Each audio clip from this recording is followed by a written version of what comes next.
No ar, Faixa Livre, rádio jornalismo de verdade, a informação de primeira qualidade, a interpretação e os comentários das notícias, entrevistas, o contraditório.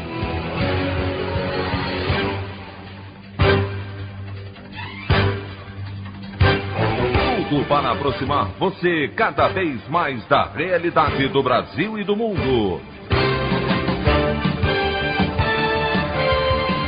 Apresentação: Anderson Gomes. Presidente da Anvisa, Antônio Barra Torres, depõe na CPI da pandemia, confirma a tentativa do governo Bolsonaro em mudar a bula da cloroquina e expõe mais uma vez crimes cometidos pelo presidente da República. Ministério da Saúde suspende vacinação em gestantes e puérperas após morte de mulher grávida que recebeu dose da AstraZeneca no Rio de Janeiro. Anúncio da pré-candidatura de deputado federal Glauber Braga à presidência da República evidencia disputas internas no PSOL. Essas e outras notícias da edição desta quarta-feira, 12 de maio do ano de 2021, do programa Faixa Livre.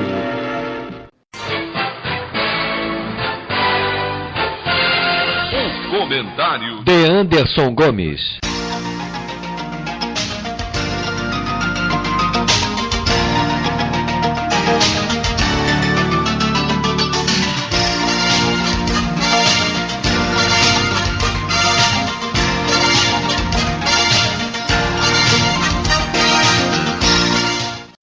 Bom dia, ouvintes. A CPI da pandemia no Senado deu sequência ontem à série de depoimentos que vem colhendo e dessa vez o ouvido foi o presidente da Agência Nacional de Vigilância Sanitária, Anvisa, Antônio Barra Torres, com declarações que mais uma vez mostraram a irresponsabilidade que reina na gestão de Jair Bolsonaro.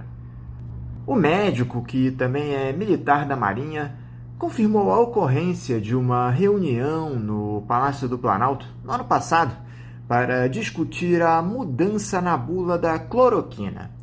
O encontro já havia sido denunciado pelo ex-ministro da Saúde, Luiz Henrique Mandetta, na última semana. De acordo com Barra Torres, participaram da tal reunião, além dele, o general Braga Neto, então ministro-chefe da Casa Civil, o próprio Mandetta, a médica Nise Yamaguchi, que é consultora informal do presidente Jair Bolsonaro, e um outro médico, do qual não se recorda. O presidente da Anvisa disse também que não sabe de quem partiu a ideia para alterar a bula da cloroquina, recomendando seu uso para tratamento da Covid-19, mas ressaltou que prontamente rechaçou a proposta, visto que estudos científicos mostram que o medicamento não tem qualquer eficácia contra a doença.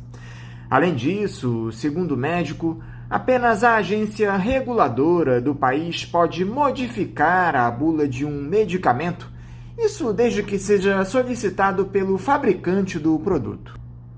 Ele destacou também que discorda de algumas posturas do chefe do executivo em relação à pandemia, como o não uso de máscaras e o incentivo às aglomerações, como é que ocorreu no último domingo, quando o presidente participou de um encontro de motociclistas em Brasília. Sobre as vacinas, o dirigente da Anvisa garantiu que não houve qualquer preciosismo em relação ao indeferimento do uso da russa Sputnik V, tampouco da indiana Covaxin. Barra Torres relatou que as duas vacinas não apresentaram os requisitos necessários para obterem o sinal verde da Anvisa. A CPI seguirá ouvindo depoimentos hoje e amanhã e ao longo das próximas semanas. Mas uma coisa fica clara: o acúmulo de crimes cometidos por Jair Bolsonaro durante a crise da pandemia. Seguiremos aqui no programa de olho nessa CPI e nas principais novidades que os depoimentos podem nos trazer.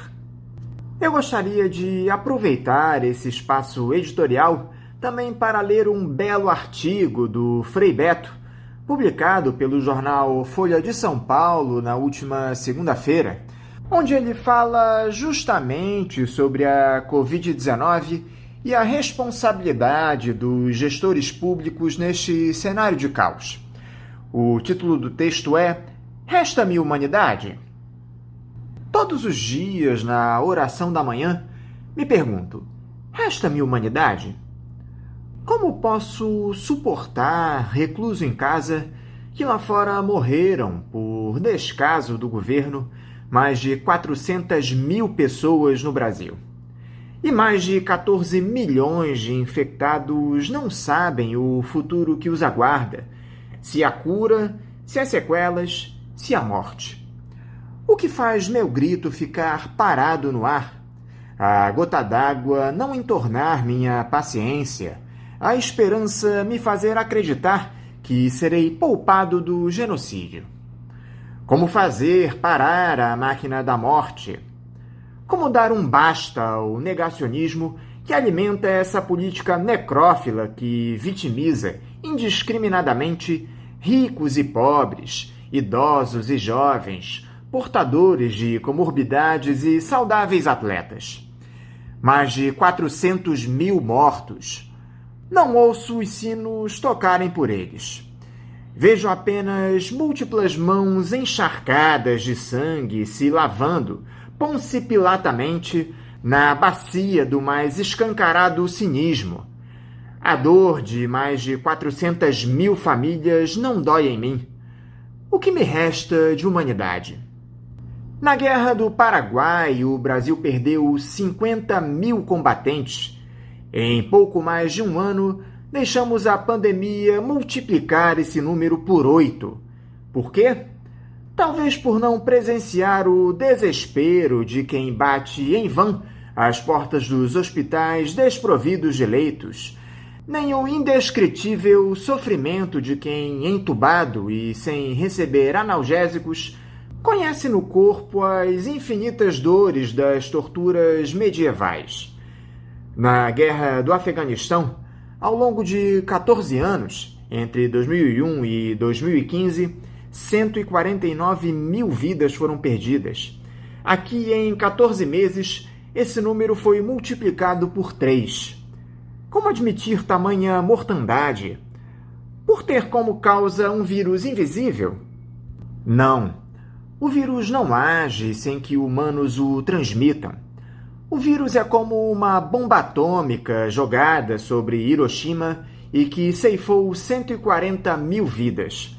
A bomba não viajou sozinha dos Estados Unidos ao Japão. Foi conduzida por uma aeronave B-29. Cada um de nós é uma aeronave que transporta o vírus letal. Cada um de nós é potencialmente um míssil carregado de artefatos nucleares. Basta abrir a boca e as narinas para detonar os projéteis que haverão de semear a morte alheia. Em 1912, o Titanic, navio invencível, foi vencido por um iceberg. Morreram mais de 1.500 passageiros. Aqui no Brasil, já afundaram 266 Titanics e ainda há quem não enxergue a cor rubra do mar. As quedas das Torres Gêmeas de Nova York soterraram 2.996 pessoas. O mundo parou, estupefato, frente a tamanha atrocidade. Até os dicionários religiosos suprimiram a palavra perdão.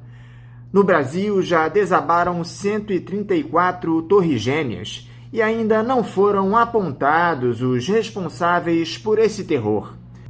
Resta sim humanidade, mas preciso beber no poço aberto por Santo Agostinho, o da indignação, para protestar, e o da justiça para mudar esse estado de coisas.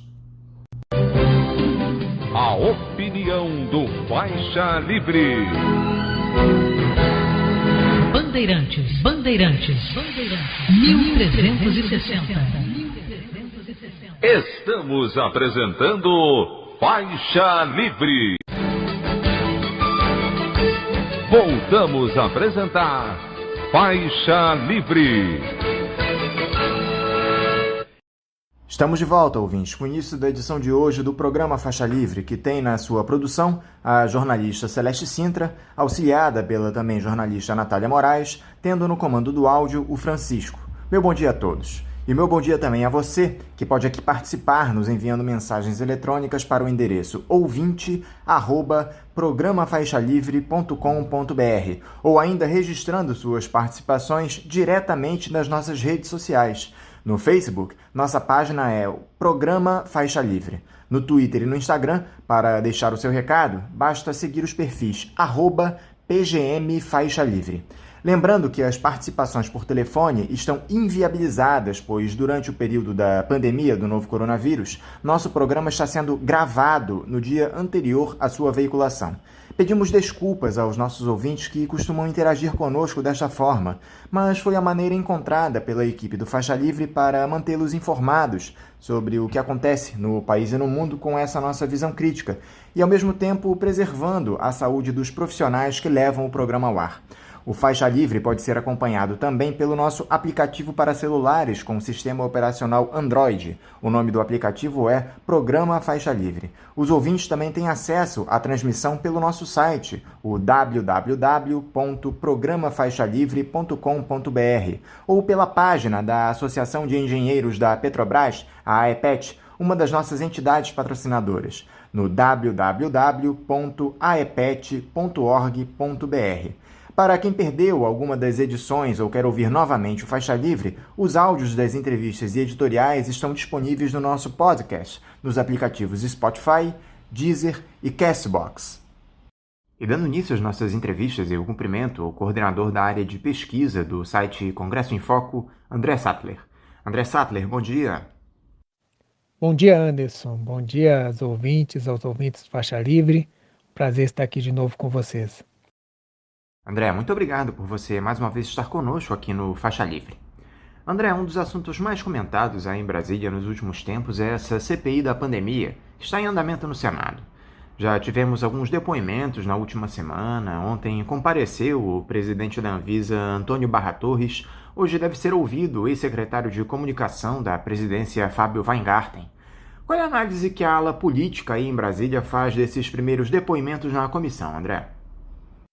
Bom, a análise que nós temos dessa primeira semana e meio da segunda semana é que houve um empate até aqui, podemos dizer, né? Acho que os depoimentos do Mandetta e do Taishi foram contundentes, porém não trouxeram assim, nenhuma novidade bombástica, né? As pessoas estão brincando que foram crônicas de um depoimento anunciado. Alguns humoristas fizeram charges que a CPI precisaria só imprimir os jornais, as manchetes dos jornais do último ano e desse ano até aqui, que a investigação estaria pronta. Então foram depoimentos bons, contundentes, mas que não trouxeram aquela novidade que pudesse dar um destaque. O Queiroga, ele irritou um pouco os parlamentares, mas ele foi hábil tecnicamente, ele soube resistir à pressão, deu um depoimento evasivo, né? Conseguiu contornar durante 12 minutos uma pressão grande para falar sobre cloroquina. Então foi uma habilidade o depoimento do Queiroga. Acho que o Renan, o relator, e o presidente mantiveram um tom firme, o que é ruim para o governo, indica assim, nós não estamos aqui para brincadeira, né? Nós vamos levar isso a fundo, isso é ruim para o governo. A ausência do Pazuello em um primeiro momento é um ganho para o governo, mas que pode ter saído pela culatra, nós vamos comentar depois, mas nesse primeiro momento um ligeiro ganho para o governo. Então a análise é que nós tivemos um empate, né? O depoimento do diretor da Anvisa, muito técnico, uma fala inicial bem rápida, de 2 minutos, ele é um militar, né? Então também não trouxe grandes questões. E a expectativa para hoje, com o depoimento do Fábio, é um pouco maior, por conta da entrevista na Veja, por conta de esperarmos para ver se ele realmente vai investir em tentar colocar a culpa no Pazuello de forma isolada. Então, uma expectativa maior para o depoimento do Fábio hoje. E essa fuga do general Eduardo Pazuello do depoimento na CPI, André, alegando ter tido contato com pessoas infectadas pela Covid-19. A jornalista Ana Flor, do Grupo Globo, divulgou a informação de que o ex-ministro da Saúde tenta agora evitar comparecer à comissão como testemunha, situação onde é obrigado a dizer a verdade e não pode ficar calado diante dos parlamentares. O militar já estaria tentando, inclusive, um habeas corpus no Supremo Tribunal Federal para não depor nessa condição, alegando que é investigado em um processo que agora tramita na primeira instância da Justiça por omissões no comando da pasta da saúde na pandemia. Qual é a expectativa aí na capital federal para esse depoimento do ex-ministro Pazuello no próximo dia 19, André? O general pode acabar ficando nervoso nessa arguição e falar mais do que deve? Essa fuga do Pazuello foi o inusitado. Ela irrita as Forças Armadas porque as Forças Armadas têm um valor guia de bravura, coragem, né? E foi muito explorado pelos humoristas, pela imprensa em geral, a covardia de uma ausência, como aconteceu. Então é mais um elemento a irritar as Forças Armadas, né? O que resulta disso nós não sabemos. E o ex-ministro Pazuello recebeu o ministro Onyx, o que irritou mais os parlamentares. Isso pode fazer com que esse movimento de ausência saia pela culatra, porque os parlamentares, quando ele vier, vão estar com sangue nos olhos, né? Por assim dizer. Então pode ser que esse movimento seja anulado. E a própria questão da comissão ter insistido em que ele precisaria ir presencialmente, não aceitaria o depoimento por videoconferência, demonstra que os parlamentares vão para cima. É comum em CPIs que as pessoas não falem, né? Elas invocam aquele princípio constitucional de que não podem ser obrigadas a produzir prova contra si mesmas, e é comum que isso aconteça. E daí a necessidade do habeas corpus, porque se você faz isso sem o habeas corpus, você fica sujeito, de fato, à comissão se irritar e tomar uma medida maior de mandar uma prisão por desacato, enfim. Normalmente também é normal também que as pessoas peçam habeas corpus preventivo para ir depor em CPIs. Quanto ao perfil do Pazuello, acho que essa é uma variável importante e uma incógnita que vai realmente alimentar expectativas até o dia do seu depoimento. Ele fez alguns movimentos ambíguos, né? Recusou um cargo no Planalto, mudou o seu advogado, e do perfil de falas anteriores dele ao longo do exercício, houve momentos em que ele escorrega, por assim dizer, né? Então, realmente há uma expectativa grande de como será esse depoimento, o que ele falará e do que pode advir desse depoimento. Mas é uma surpresa mesmo, uma grande incógnita. André, até que ponto essa CPI da pandemia pode de fato complicar a vida do presidente da República? A interpretação de muitos analistas é de que essa comissão no Senado, ainda que produza provas dos crimes cometidos pelo chefe do Executivo, não vai conseguir passar pelos aliados do Jair Bolsonaro tanto no Congresso, em caso de uma denúncia por crime de responsabilidade, como na Procuradoria-Geral da República, na hipótese de cometimento de crime comum pelo ex-capitão. Você também analisa dessa forma, André? Sim, eu compartilho desse entendimento. A Unidade de Inteligência do Congresso em Foco fez uma pesquisa recente com parlamentares, o campo foi em abril, e somente 8,23% dos parlamentares acreditavam que um impeachment teria chances altas de aprovação. É um valor muito baixo. Então, o impeachment está fora do radar do Congresso nesse momento, né? Então, eu creio que a CPI não resultará num processo de impeachment. A CPI é um processo de ciclo longo, né? O que eu acho que vai acontecer é uma prorrogação, com nós tendo o relatório em meados de outubro, se houver essa prorrogação. Então, o processo de ciclo longo vai ali desgastando porque você tem que ter uma atenção, a pauta legislativa fica um pouco mais travada sim, porque as atenções estão com a CPI, né? Nesse sentido, é um complicador para qualquer governo. Todos os governos tentam evitar as CPIs, né? Mas se não tiver nenhum fato novo bombástico, creio que ela não terá uma consequência imediata maior, seja no campo político, como eu comentei, seja no campo do crime comum, até porque o Procurador-Geral da República tem sido até aqui um fiel escudeiro de Bolsonaro e já disse várias vezes, deixou de investigar várias questões relativas ao presidente. Então, também nessa área, creio que não prospera. É a minha visão, né, sobre esse aspecto agora.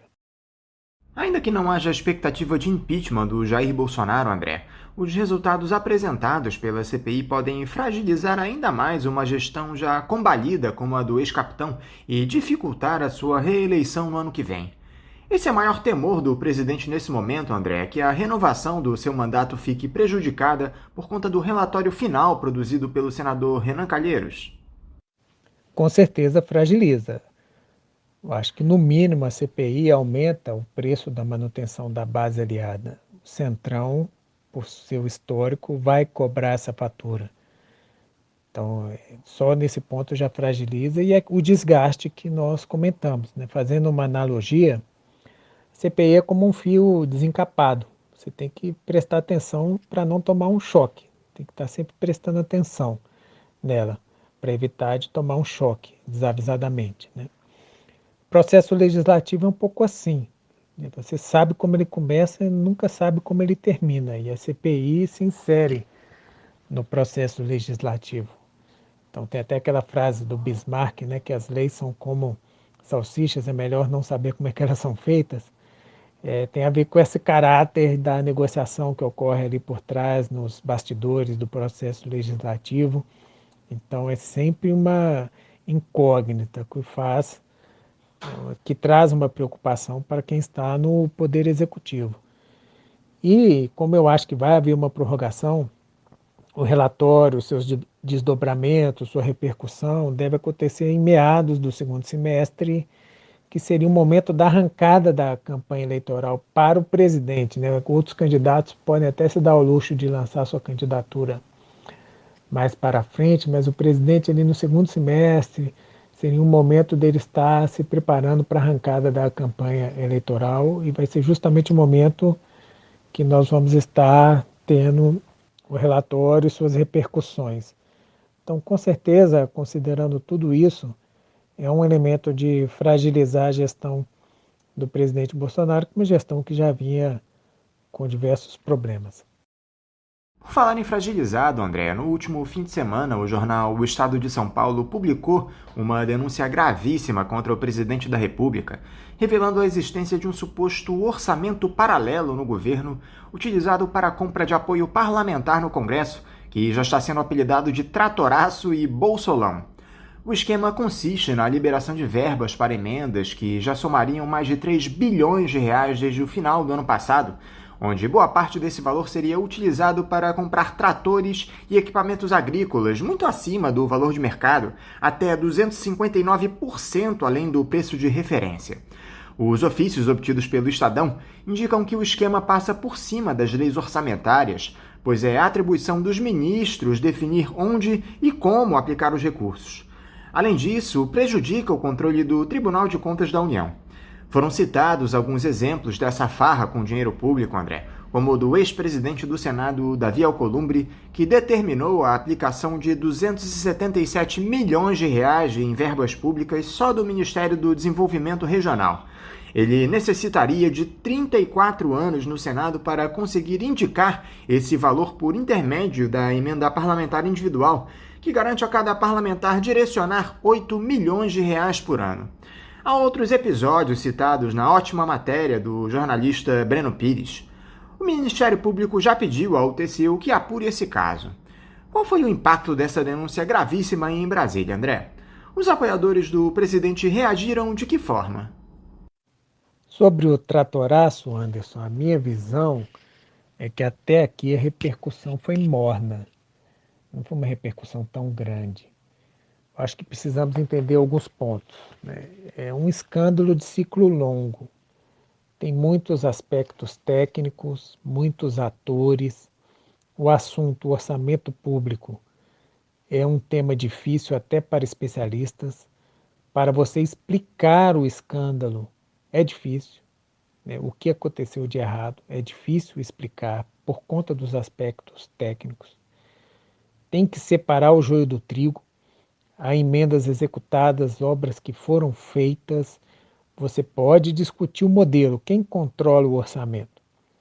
Eduardo Cunha começou um movimento, o Rodrigo Maia continuou, de tirar poder do executivo e passar para o legislativo. O legislativo tirando peças da caixa de ferramentas do executivo, um termo da ciência política, aqueles instrumentos que o executivo em um sistema presidencialista utiliza para manobrar sua coalizão, um sistema presidencialista multipartidário. Então, o Eduardo Cunha começou esse movimento e o legislativo foi assumindo um controle maior do orçamento. Você pode colocar esse modelo em discussão, né? Quem tem mais controle sobre o orçamento. Agora, se as emendas foram executadas, obras feitas, tem que separar esse joio do trigo de superfaturamento e obras não feitas, por exemplo. Também, assim, escândalos desse tipo, se nós olharmos para a nossa história, eles costumam afetar mais o legislativo do que o executivo. Os anões do orçamento, mesmo parlamentares foram punidos, né? No mensalão, parlamentares foram punidos e o presidente Lula se reelegeu, apesar de ter passado pelo escândalo do mensalão. Então, assim, escândalos desse tipo, com esse perfil do tratoraço, pelo que nós podemos começar a vislumbrar, eles costumam afetar mais o legislativo do que o executivo. Do ponto de vista do Bolsonaro, é um algo a mais, né? E, talvez até de um jeito estranho o favoreça. Dizem que o Bolsonaro segue o manual de guerra, né, política, de guerra psicológica, que tem algumas táticas. E tem essa questão de cada dia várias coisas. E aí a oposição, o seu adversário, a oposição tem que ficar correndo para todo lado, correndo atrás de muitas coisas. Há uma dispersão de esforços. Os recursos são limitados dos adversários, da oposição. Então fica difícil lidar. E aí vem a expressão tétrica do ministro Salles, acaba passando a boiada. Então, de uma forma um pouco enviesada, pode até ajudar um pouco Bolsonaro, porque é um algo a mais que a oposição tem que dar conta. Há alguma possibilidade desse episódio ganhar maiores proporções na capital federal, André? Potencial destrutivo, sem dúvida alguma, ele tem. A grande questão é se haverá vontade política de levá-lo à frente.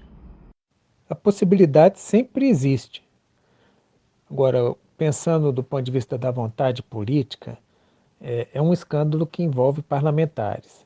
Só isso já diminui um pouco essa vontade política. É natural, não é algo assim, anormal, o chamado espírito de corpo, um espírito de proteção dos pares. Então, por envolver parlamentares, eu diria que é natural que você tenha essa pouca vontade política de entrar a fundo nesse escândalo. Nós temos aí a base do governo ainda sólida, né, em votações importantes. O governo tem conseguido 320, 330 votos, o que é um patamar elevado. Em um projeto polêmico como a urgência da privatização dos Correios, o governo conseguiu 280 votos.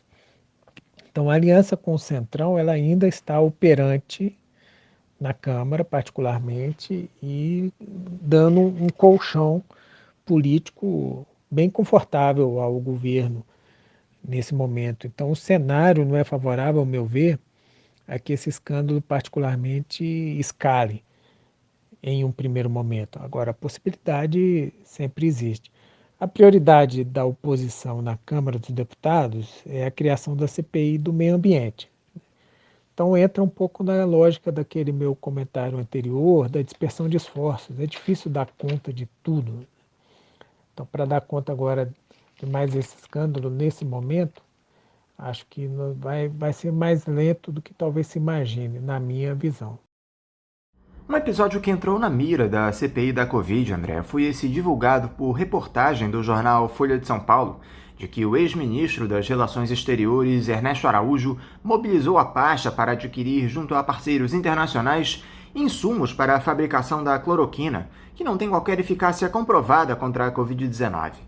A reportagem teve acesso a telegramas diplomáticos que mostram o empenho de Araújo pela cloroquina, mesmo depois de a comunidade científica internacional ter afirmado que o remédio não pode ser administrado contra a doença. A impressão que dá, André, é que o presidente tem de se preocupar mais com gente que passou pelo seu governo, como o Pazuello, o Weingarten, o Ernesto Araújo, do que com a oposição. Pois é, Anderson. Para usar uma expressão popular, eu diria que a cloroquina virou o batom na cueca dessa crise. Ou tem potencial para ser o batom na cueca dessa crise. O que é o batom na cueca? Naquela prova que não tem como negar, né? Uma prova objetiva, clara, que é difícil achar uma explicação que justifique. Eu creio que talvez seja essa a razão da cloroquina ter virado o centro das atenções, inclusive nesse primeiro momento da CPI. Quando a gente vê a tergiversação do Queiroga, que foi quase 12 minutos para não responder objetivamente a uma questão sobre cloroquina, isso é um indício bem grande da importância do tema. O Ministério da Saúde tirou a recomendação explícita do uso de cloroquina do seu site. Agora, o assunto é complexo, envolve várias facetas, né? O Conselho Federal de Medicina mantém a posição de que o médico tem autonomia para receitar medicamentos. Uma posição também um pouco escorregadia, né? E o que se questiona é o limite dessa autonomia. Pode receitar qualquer medicamento em qualquer situação? Essa que é a questão. Eu acho que a descoberta do empenho do Ministério das Relações Exteriores só confirma realmente essa obstinação do governo com a cloroquina. E como você comentou, pode ser que da parte dos ex-ministros e da parte da equipe do Bolsonaro venham danos maiores do que da própria oposição. Essa obsessão com a cloroquina teve efeitos colaterais, para usar a expressão da saúde, não efeitos colaterais do remédio que existem, mas efeitos colaterais da política pública. As vacinas, por exemplo, ficaram em segundo plano. As vacinas foram deixadas de lado porque o importante era a cloroquina. Kit intubação, faltar remédios necessários para a intubação das pessoas. As pessoas terem que ser amarradas aos leitos para serem intubadas. Ficou em segundo plano. Muitas pessoas que tomaram cloroquina, isso já foi relatado por vários médicos, várias situações, retardaram sua ida aos hospitais e quando chegam aos hospitais estão numa situação bem pior do que estariam se tivessem ido mais cedo. E também com efeitos colaterais aí sim do remédio, pioram as condições do seu tratamento. Então, a ciência ela é lenta, porque exige revisão por pares, exige todo um processo de confirmação do que é replicável, do que é falseável, que é o princípio da ciência em si. Mas a ciência acaba chegando, e a ciência já vem chegando, já vem mostrando que a cloroquina não tem qualquer eficácia, pelo contrário, ela piora e pode até estar correlacionada com mais mortes. São os estudos mais recentes, científicos. Então, como eu disse no início, ela ganhou esse potencial de virar a grande prova, uma prova objetiva, mas está aqui. Incentivou o uso. Não tem como negar, fica difícil negar. Então, acho que realmente uma questão ganhou contornos diferenciados, infelizmente. Uma questão que era para ser técnica, científica, de saúde pública, médica, virou uma questão política. Falando agora sobre essa visita do ex-presidente Lula aí a Brasília na semana passada, André. O petista esteve reunido com figuras importantes de diferentes partidos, Conversou com Rodrigo Maia, do Democratas, com Gilberto Kassab, do PSD, até com o José Sarney, do MDB, ele se reuniu nessa tentativa do ex-presidente em articular alianças visando as eleições do ano que vem. Te pareceu proveitosa essa visita do Lula aí a Brasília, André? Que tipo de repercussão a passagem do político teve por aí? Uma pergunta bem relevante que nos faz pensar. Acho que o movimento do Lula tem conotações eleitorais, mas também conotações importantes pós-eleitorais. E eu vou explicar um pouco. Acho que o presidente Bolsonaro já sinalizou que não vai respeitar o resultado das eleições. Eu creio que ele vem construindo uma profecia autorrealizável. Ele verbaliza e depois fica obrigado a cumprir. Então, a tendência, por todos os sinais, é que ele não respeitará o resultado eleitoral. Questionou, inclusive, o resultado eleitoral passado, afirmando ter ganhado no primeiro turno. Entra aí a questão do voto impresso, por exemplo. Eu acho que o voto impresso não é o ponto. É mais uma questão para deixar as pessoas sem saber, né? O ponto é desmoralizar o processo eleitoral. Bolsonaro foi eleito pela urna eletrônica em todos os seus mandatos. Por que questionar agora a urna eletrônica? Então, realmente é só uma cortina de fumaça, mas por trás vem a desmoralização do processo eleitoral. Creio que o Bolsonaro, de modo similar ao Trump, vai tentar manter essa mobilização pelo maior tempo possível. E quando chegar o momento eleitoral é o limite. Ele vai, então, incitar que as pessoas questionem o resultado eleitoral, se for o caso de sua derrota, né? Nos Estados Unidos, nós tivemos um momento em que o Trump ambiguamente faz esse incentivo, houve a invasão ao Congresso, grave, com mortes, né, e invasão ao poder legislativo, seu locus. Mas acabou ali, não houve uma repercussão maior, nenhum movimento maior, e foi aquele momento, aquele espasmo, né? Agora, o Brasil não tem o histórico do ZEUA dos Estados Unidos, né, de uma democracia contínua. Nossa história já nos trouxe momentos ditatoriais, de rompimento da democracia. E creio que aqui nós vamos ficar na dependência de fatores aleatórios, como foi na Primeira Guerra Mundial. A morte do Duque desencadeia uma série de eventos que acaba resultando na Primeira Guerra Mundial. Às vezes, um fator aleatório, que alguns analistas interpretam que houve em 64, movimentação de um comandante militar acaba desencadeando a movimentação de outros, né? Entra em cena aquele chamado efeito borboleta, né? Acontece um fator aleatório e aí as repercussões se tornam imprevisíveis. As repercussões podem ser as mais diversas possíveis. Então, creio que o Bolsonaro opera nessa direção, de até as eleições, que é a sua data limite, manter essa mobilização de questionamento ao processo eleitoral e, para quando ele acontecer, haver, então, uma tentativa de golpe em caso de derrota.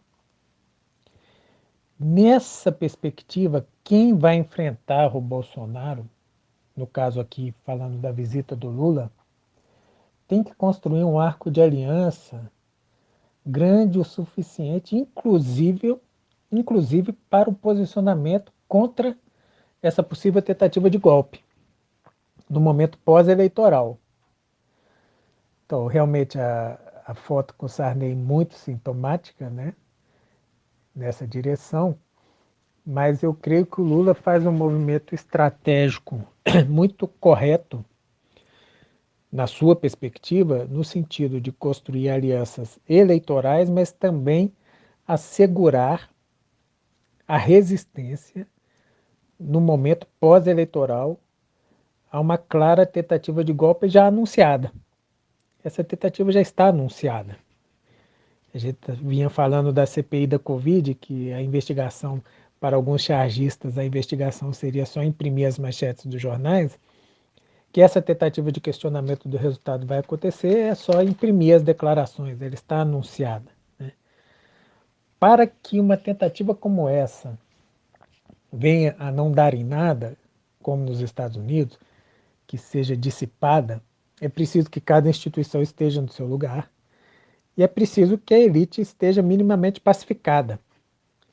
Do contrário, alguns setores da elite podem querer embarcar nesse novo projeto golpista e termos algum fator aleatório e de repente nós embarcamos em algo que não sabemos qual pode ser o resultado.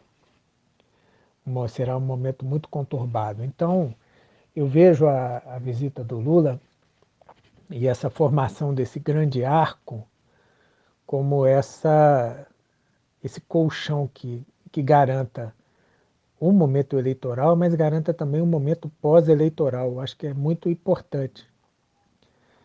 E a repercussão é um pouco essa. A repercussão realmente, Lula se firma como a opção. A eleição deverá polarizar entre Lula e Bolsonaro. Na própria visão dos parlamentares, uma pesquisa que fizemos recentemente com os parlamentares, esse é o cenário. Lula contra Bolsonaro, Ciro Gomes em um terceiro lugar mais distante. E os supostos e possíveis candidatos da terceira via embolados no mesmo patamar. João Dória, Luciano Huck, Mandetta, Moro. Isso na percepção dos parlamentares. Então, creio que foi uma visita interessante e os movimentos que o Lula faz até o presente têm sido movimentos estratégicos, na minha visão, de garantir sua viabilidade eleitoral e também garantir o momento pós-eleitoral. Incrível que tenhamos que pensar nisso, né? Numa democracia consolidada, isso nem deveria estar em discussão, mas acho que é o ponto. Outra coisa, André, com essa conjuntura complicada que nós temos, com o aprofundamento do autoritarismo e do ultraliberalismo, até que ponto vale a pena defender uma candidatura progressista, anticapital, que combata os privilégios e a entrega do Estado Nacional, mas que não tenha viabilidade eleitoral? É melhor estar na oposição vendo direitos sendo retirados dos trabalhadores ano após ano, ou se aliar a esses liberais, como Lula vem fazendo, para ter a caneta na mão e tentar reduzir o estrago na articulação política? Puxa, Anderson, deixou para o final uma pergunta complexa. Eu acho que não é tão simples, acho que é um assunto com muitas perspectivas. Vou tentar dar uma pincelada rápida aqui. Eu acho que o autoritarismo é inerente ao projeto Bolsonaro. Já deu mostras disso, no poder. O autoritarismo é o poder pelo poder, é o poder ditatorial. Então, esqueça-se democracia, esqueça-se três poderes, equilíbrio, harmonia. Nós queremos um poder que não precise dialogar com o adversário, um poder que seja exercido.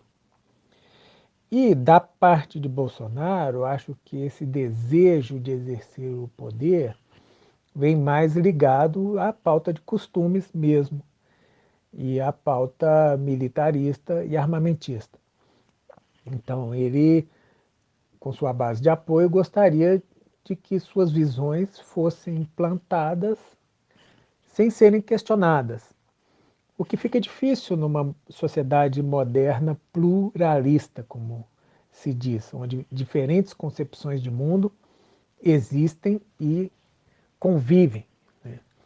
Então nós temos visões de mundo que consideram o racismo algo ruim, contra os direitos humanos, né?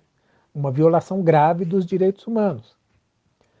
Mas ainda temos pessoas no Brasil que afirmam que não existe racismo no Brasil, que afirmam que queixas de racismo são mimimi, Só para mostrar como ainda existem diferentes visões. E a questão de um governo autoritário baseado numa pauta de costumes é não ter que discutir. Olha, racismo vai ser o que eu digo que é, e se eu digo que não existe, também não vai existir. Então, acho que esse é o ponto. Agora, o já famoso casamento de Bolsonaro com o liberalismo via Paulo Guedes é outra questão. Primeiro, também já está mais que claro que Paulo Guedes é liberal de ministério. Se ele tiver que escolher entre liberalismo e o ministério, ele já fez a opção pelo ministério. O projeto liberal, nas próprias palavras do Guedes, saiu de 99% de concordância por parte do presidente para 60% de concordância por parte do presidente. Isso o Guedes superestimando a si mesmo, como costuma fazer. Porque, na verdade, o projeto liberal já naufragou. Esse governo está naufragado. Mas nós temos uma visão de mundo que ainda bebe de raízes liberais, que é uma visão que busca a qualquer custo redução dos gastos públicos, né, uma austeridade a qualquer custo e que tem suas complexidades. Então, nós temos que entender que o Brasil, essa questão tem que ser entendida num contexto mais amplo. O Brasil tem uma elite extrativista que optou, grosso modo, década de 30, por um projeto de substituição de importações, onde o Brasil deixaria de ser importador de tudo para produzir aqui dentro e conseguiria bancar isso via exportações de produtos primários, né? Modelo que também, grosso modo e rapidamente, funcionou bem até a década de 70, quando entrou em crise e o Brasil não conseguiu colocar outro modelo no lugar. No governo Lula, esse modelo teve um revival, e um revival bem sucedido, porque foi amparado, também já muito explorado pela literatura, foi amparado num superciclo de commodities. E por coincidência está se anunciando agora, nesse momento, um novo superciclo de commodities, que favorece o modelo, né? Mas o Brasil precisaria pensar, é esse o modelo? O mundo é o mesmo? O mundo mudou muito, né? Sobre o ultraliberalismo, associando, o que seria ultraliberalismo? Não termo, vamos associar aqui ao consenso de Washington. O consenso de Washington já foi abandonado pelo FMI, então não há mais esse ultraliberalismo puro, nem nas instituições supranacionais que o bancaram durante muito tempo. E o mundo está mudando, o mundo do trabalho está mudando. Já se discute hoje um mundo sem trabalho para todos. As hipóteses clássicas da economia de que novas tecnologias representariam um deslocamento da força de obra que seria absorvida por outros setores, que se mantiveram durante muito tempo, elas estão caindo, porque a velocidade do deslocamento aumentou muito. Então já se imagina para o Fórum Econômico Mundial, já imaginou para 2050 um mundo sem trabalho, uma provocação deles. Diante desse mundo, como vamos lidar com a figura do trabalhador? Nós vamos realmente precarizar a massa dos trabalhadores, né? Trocar o proletariado pelo precariado, um trabalhador sem direitos, operando na faixa mínima de subsistência, com extrema dificuldade, mas, do ponto de vista dos empregadores, facilmente substituível e, portanto, desconsiderável? Será que é esse o caminho? Essas questões estão em aberto, são questões muito difíceis. Então, eu diria que não é tão simples assim, vamos apoiar uma candidatura puro sangue progressista, que não tem diálogo nenhum com capital, como foi o termo que você usou, ou o Lula que faz acordos, né, possíveis com o capital para continuar operando. Eu acho que a questão, no momento que estamos, transcende as candidaturas, transcende o cenário eleitoral brasileiro. Nós precisamos repensar o Estado, repensar o mundo e buscar uma melhor forma de inserção do Brasil nesse mundo. Aí sim, para usar um viés que a imprensa tem dado, aí sim nós precisamos de um Biden brasileiro. Nesse caso, sim, não é um Biden brasileiro como terceira via, é um Biden brasileiro capaz, como o Joe Biden está fazendo nos Estados Unidos, de propor novos modelos, porque as transformações que o Biden está propondo para os Estados Unidos não são simplesmente de aumento de gasto público, como algumas críticas superficiais foram feitas. São transformações de visão de mundo. Se elas vão subsistir, vão ter efeitos como teve o plano, o New Deal do Roosevelt, durante décadas, nós vamos assistir a isso, mas é uma transformação de pensamento. Então, para além da questão eleitoral, acho que seja qual for o candidato, nós teremos que pensar sobre visão de mundo. É o meu ponto de vista. André Sattler, mais uma vez, muito obrigado por você dialogar aqui conosco no Faixa Livre. Eu quero te desejar um ótimo dia de trabalho nessa Brasília cada vez mais quente e deixar aqui também o meu abraço. Obrigado, Anderson. Foi um prazer, uma alegria compartilhar aqui alguns pontos de vista com as ouvintes, os ouvintes do Faixa Livre. Bom dia e bom resto de semana. Conversamos aqui com o coordenador da área de pesquisa do site Congresso em Foco, André Sattler. Como vocês, ouvintes, sabem, o Faixa Livre tem passado por um processo de transição nos últimos tempos que provocou algumas mudanças e também adaptações às novas tecnologias. Uma delas é justamente a adoção de uma chave Pix, essa nova modalidade de transferência de valores para os ouvintes que desejam contribuir com qualquer quantia para a manutenção do programa. Portanto, para você que já aderiu a essa nova tecnologia, a chave Pix da conta do Faixa Livre é o nosso e-mail, ouvinte@programafaixalivre.com.br. Repetindo, a nossa chave Pix é ouvinte@programafaixalivre.com.br. Para você que faz transferências da maneira tradicional, a nossa conta em nome da Associação de Funcionários do BNDES, a AFBNDES, no Banco Itaú, agência 1964, conta corrente de número 03004, dígito 1. Repetindo, a agência do Banco Itaú, 1964, conta corrente 03004, dígito 1. O CNPJ da AFBNDES para a realização de depósitos de quem não é cliente do referido banco é o 33984-550-0001-41. Repetindo, o CNPJ da AFBNDES é o 33984-550-0001-41. Lembrando que todos os recursos depositados nessa conta são destinados exclusivamente ao financiamento dos custos do Faixa Livre.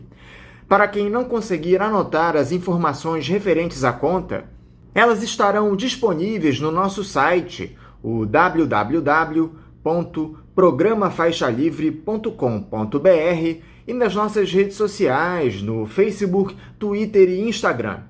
Então, repetindo mais uma vez, a nossa chave Pix é ouvinte@programafaixalivre.com.br e a conta corrente da AFBNDES do Banco Itaú, agência 1964, conta de número 03004, dígito 1.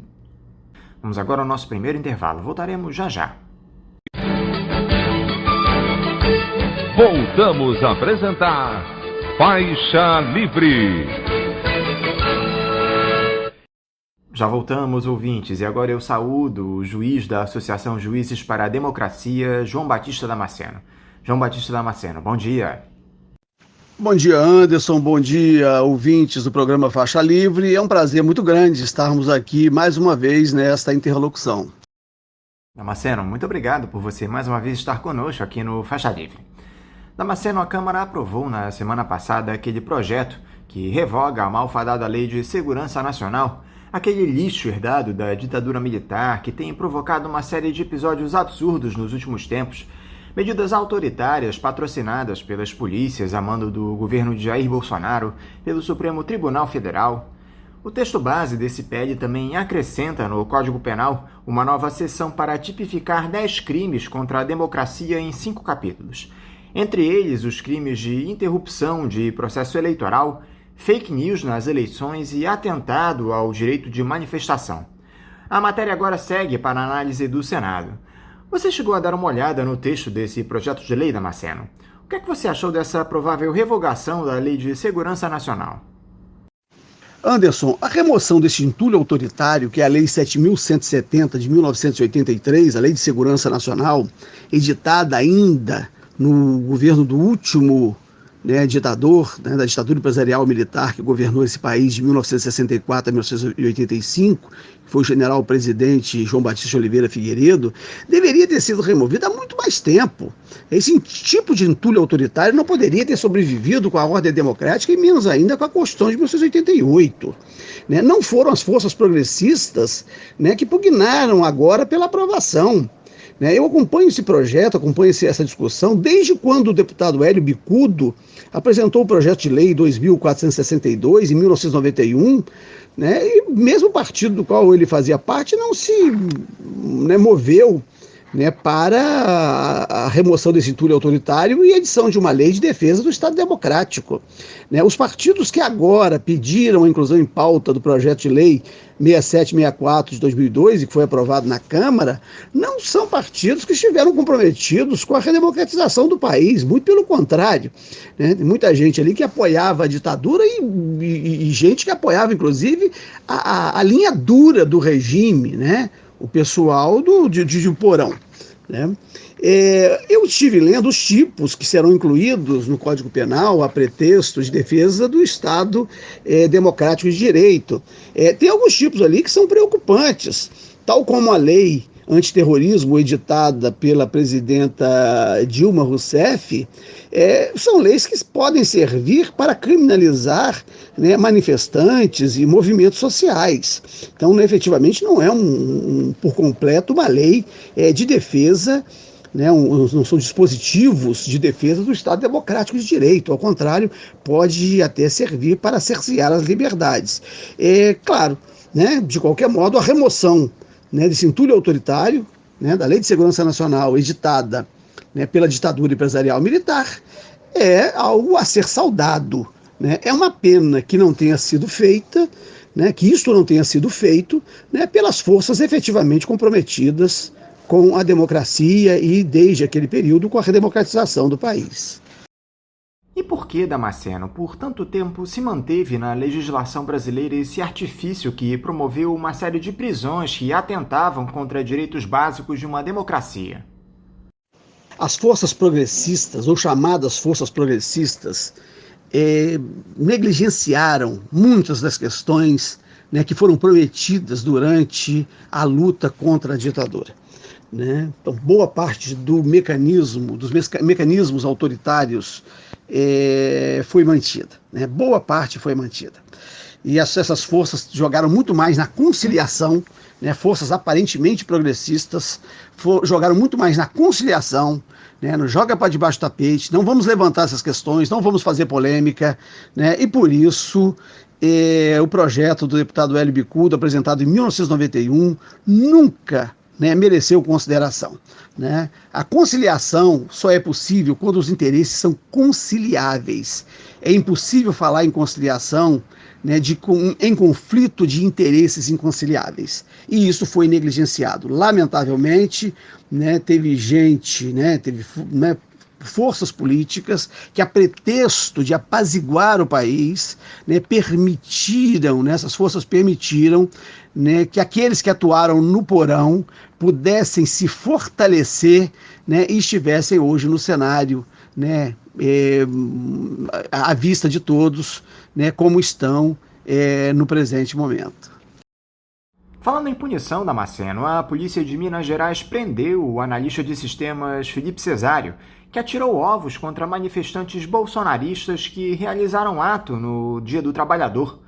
Os militares entraram no prédio onde o homem mora, subiram pelo elevador, tocaram a campainha e levaram o homem preso em flagrante. Você já viu alguma coisa parecida, Damasceno? Se fosse uma manifestação de sindicalistas, por exemplo, você acha que os policiais agiriam dessa forma? Anderson, eu vi as imagens, eu recebi quase que na mesma hora as filmagens postadas pela esposa dele. Os policiais invadiram a casa, aquilo foi, né, um crime de abuso de autoridade. Né? Nós tivemos ali uma invasão de domicílio, né, em que uma pessoa, a casa da pessoa é invadida por policiais sem mandado. Pessoas diziam que não tinha sido ele que tinha jogado ovos, então, portanto, não estava diante da certeza visual do crime, né, que caracteriza o flagrante. Né? Nós tivemos ali, foi crime de abuso de autoridade por parte dos policiais. Eu não tenho a menor dúvida, né, quanto a isto. Mas é o momento que nós estamos vivendo. E se você me pergunta se eu já vi coisa parecida, eu já vi coisa muito pior praticada por esse pessoal. E nem preciso te falar, né, de eventos muito distantes. O que aconteceu, né, na semana passada, né, no Jacarezinho, é parte dessa prática truculenta, né, dessas forças que não foram controladas, que não submeteram ao Estado de Direito. Né, que a Constituição de 1986, né, a Constituinte de 1986, a Constituição de 1988, nos prometeu. Né, essas forças continuaram sem controle. E há um artigo que é letra morta na Constituição, né, que é aquele que diz que que compete ao Ministério Público o controle externo da atividade policial. Este controle não está acontecendo e o monstro da truculência está a cada dia se engordando mais. Agora, Damasceno, as ameaças à democracia aqui no país têm se ampliado cada dia mais. A Polícia Federal intimou o líder indígena Almir Suruí a prestar depoimento em um inquérito aberto em razão de divulgações na internet de conteúdos que propagam mentiras contra o governo. Só que, por mais incrível que possa parecer, a autora da denúncia é nada mais nada menos que a Fundação Nacional do Índio, a FUNAI, que deveria defender os interesses dos povos indígenas. Parece que está faltando trabalho para a FUNAI, Damasceno. A situação dos indígenas do país deve estar às mil maravilhas para a Fundação estar acionando o Almir Suruí por criticar o governo. Anderson, nunca falta trabalho. Né? A questão é que trabalho, né, está sendo feito, que interesse está sendo atendido, a serviço de quem, né, uma instituição é posta. Né? As instituições não existem por si só, né? Assim como as leis, assim como a Constituição, né, não tem vida própria. As instituições, as constituições, as leis, elas são aquilo, né, que fazem, né, delas na prática. Então o que temos aí é que colocaram na FUNAI uma pessoa que não está ali para desempenho das atribuições típicas da Fundação Nacional do Índio.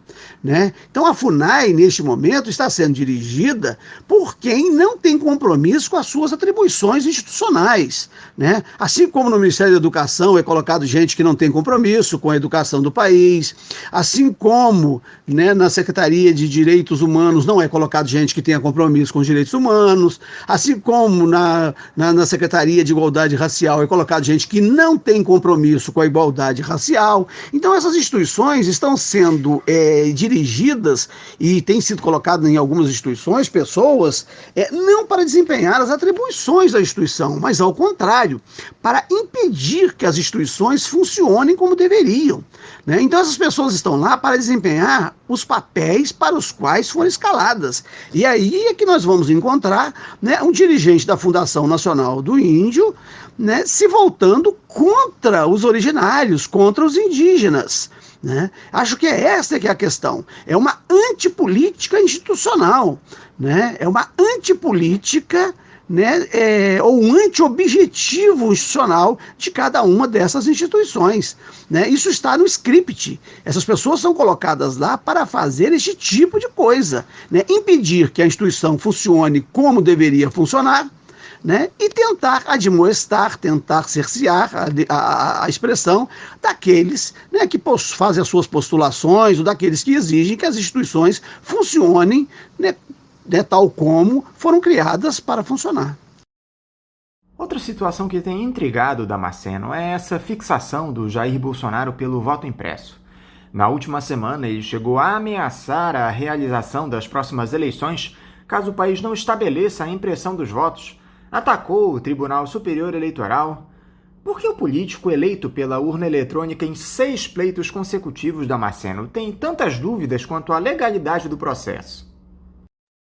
Anderson, a fraude eleitoral sempre existiu no país, né, no tempo do voto impresso, muito mais no tempo do voto de bico de pena, quando o voto não era sigiloso, né, e depois que o voto passou a ser secreto, a partir da Revolução de 30, o voto passou a ser secreto, mas o eleitor levava o título. Só a partir do final dos anos 50, a Justiça Eleitoral passou a imprimir as cédulas, né, e isso não impedia também, né, uma série de fraudes, né, desde o roubo da urna, a substituição de cédulas, o voto formiguinha, em que o eleitor recebia para devolver a cédula em branco ao candidato, que marcava e entregava ao eleitor, né, que depositava aquela já marcada e devolvia a outra branca, né, a questão dos mapas eleitorais. Então, eu estudei bem isso, fui juiz eleitoral, né, na época ainda do voto impresso e depois da urna eletrônica. Então, conheço bem este processo, além de conhecer a história, né, das eleições do Brasil.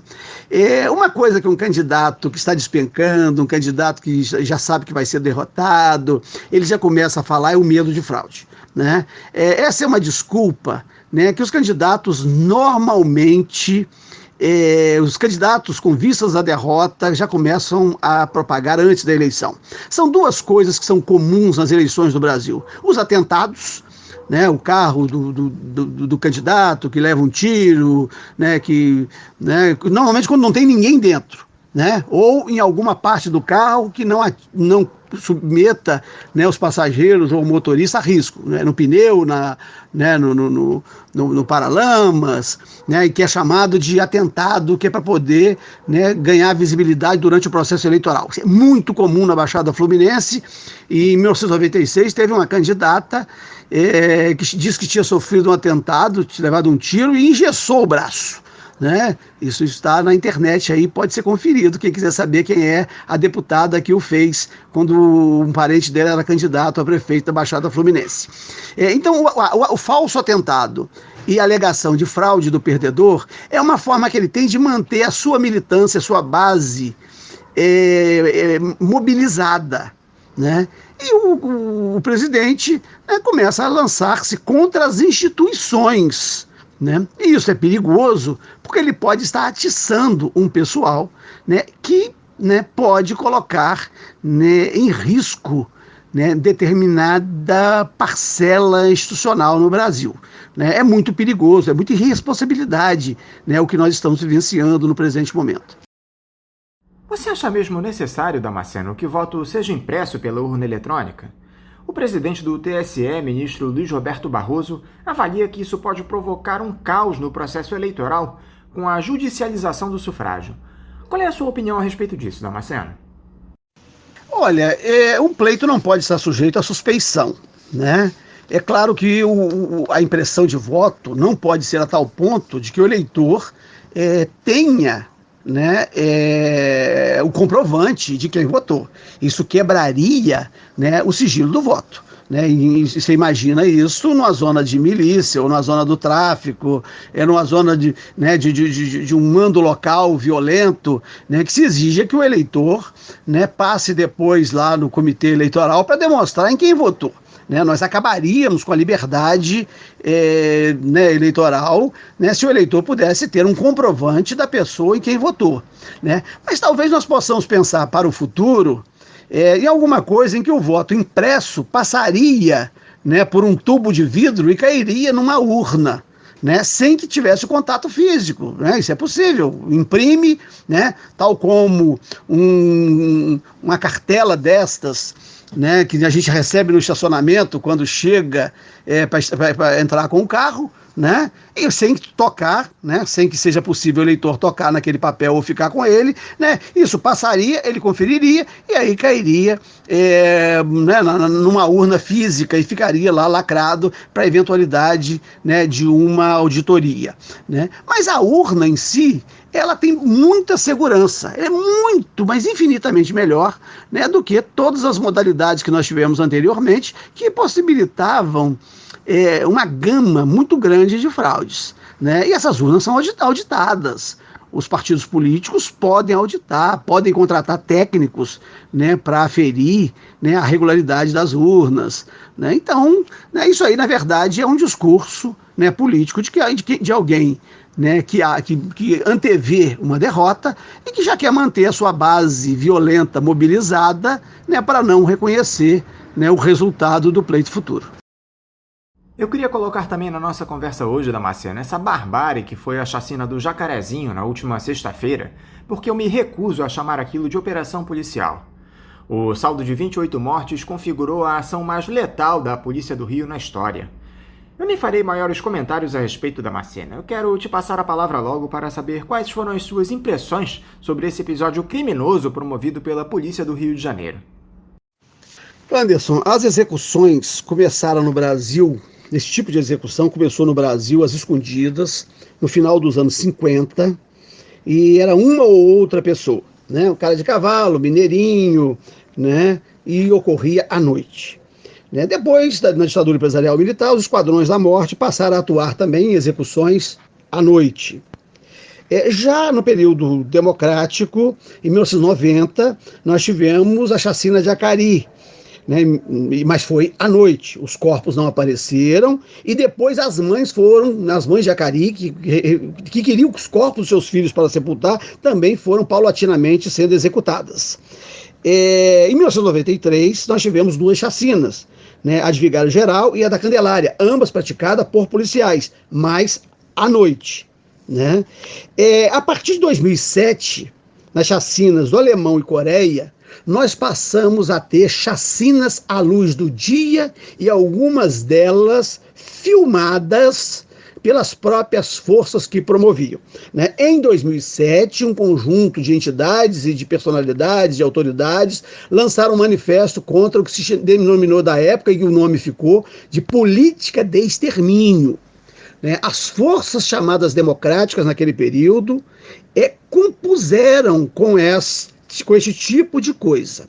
Né? A Comissão de Direitos Humanos da OAB chegou a ser destituída pelo presidente, porque havia ali uma relação política entre o candidato, né, do então presidente da OAB e o governador do estado, né, que endossava a política do secretário de Segurança Pública, José Mariano Beltrame, né, que morava num apartamento no Leblon, cuja cota condominial era maior ou quase similar, muito próxima do seu salário. Né? Então, a partir disso, nós tivemos outras chacinas, né? Salgueiro, 2016, né? Tivemos outras chacinas sempre à luz do dia. E esta, além de ter sido à luz do dia, ela demonstrou uma escalada, né, muito grande da violência estatal. E nós falamos de 27 corpos, né, para retaliar, né, a morte de um policial, mas né, são mais de 27 corpos, porque ainda estão aparecendo corpos, né, lá no Jacarezinho. Né? Ontem eu recebi um áudio de que um corpo foi achado dentro de uma caixa d'água lá. Né? Então o que temos aí é uma escalada brutal da violência, né, dessas forças que querem mostrar que elas que mandam na periferia, né, e que estão se ampliando para outros lugares da cidade, do estado e do país. Isto é muito perigoso. Se nós não contivermos estas forças, né, nós estaremos em pouco tempo entregues, né, estaremos à mercê, né, da truculência e dos milicianos. Agora, para que serve a justiça, Damasceno, em um país onde a polícia invade um território onde moram pessoas em situação de vulnerabilidade social, escolhe os alvos, executa e fica por isso mesmo? A Polícia Civil do Rio divulgou um relatório onde responsabiliza, sem provas, o Supremo Tribunal Federal pelo avanço do crime organizado no Jacarezinho. Qual é o recado que a polícia quer passar com esse tipo de ação, na sua opinião? Essa chacina, ela foi uma afronta ao Supremo Tribunal Federal, ao Estado de Direito e à própria civilidade. Esta é a mensagem que se quis passar. Aqui mandamos nós fazemos o que queremos, né, na periferia. É isso que quiseram passar. Tá? E o que temos aí, né, não é só a justiça, é todo o sistema de justiça. É o controle interno das polícias, é a cadeia de comando, né, da estrutura administrativa, da estrutura político-administrativa do Estado, do Ministério Público, né, que segundo o artigo 129, inciso 7º, né, lhe compete, aspas, exercer o controle externo da atividade policial, fecha aspas, e não exerce. Né? Essa disposição, artigo 129, inciso 7º da Constituição da República, é letra morta. Então, o que nós estamos vivenciando, estamos presenciando, é uma afronta à civilidade, ao Estado de Direito e, neste caso, expressamente ao Supremo Tribunal Federal. Tá? E isso, nós vamos, se não temos internamente instituições capazes de controlar e responsabilizar os autores dessas barbáries, nós precisaremos apelar ao Tribunal Penal Internacional, né, para julgar e punir, não só e responsabilizar, né, não só os executores, mas toda a cadeia de comando, inclusive o governador do Estado, que tem responsabilidade política, né, que tem responsabilidade sobre o que fazem, né, os seus subordinados. Para encerrar, Damasceno, vocês da Associação Juízes para a Democracia estão completando 30 anos de existência e vão comemorar a data com o lançamento de um livro, o Associação de Juízes para a Democracia, 30 anos de resistência e luta, em transmissão pelo canal da AJD no YouTube na próxima quinta-feira, dia 13, às 19 horas. Eu gostaria que você falasse um pouco sobre esses 30 anos de história da associação, os fatos mais importantes ao longo desse período de atuação em defesa da democracia de vocês da AJD, Damasceno, e também sobre o lançamento do livro, por favor. Anderson, realmente dia 13, né, faremos 30 anos, né, eu sou um associado que não sou da primeira hora. Em 1991, quando a associação foi fundada, eu ainda não era juiz, né, não era magistrado, né, ingressei depois na magistratura, em 1993, né, e depois me associei, né, à AJD, fui do conselho de administração, né, da AJD, né, 2 vezes como suplente e 1 vez como membro efetivo.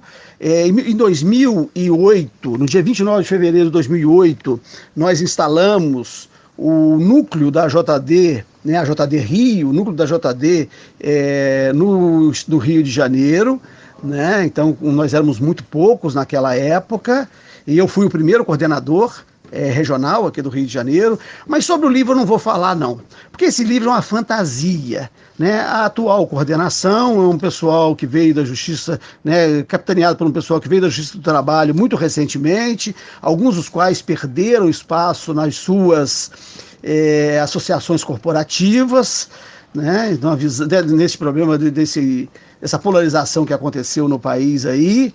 E o livro não retrata, pelo menos no que fala, no que tange no que se refere ao núcleo do Rio de Janeiro, ele não tem uma linha aproveitável. Né, contrataram um jornalista, um suposto jornalista profissional, coisa que eu também sou. Aliás, eu sou conselheiro da Associação Brasileira de Imprensa e jornalista profissional, mas contrataram uma pessoa, um suposto jornalista profissional, que não conhece os membros da associação, né, que ouviu alguns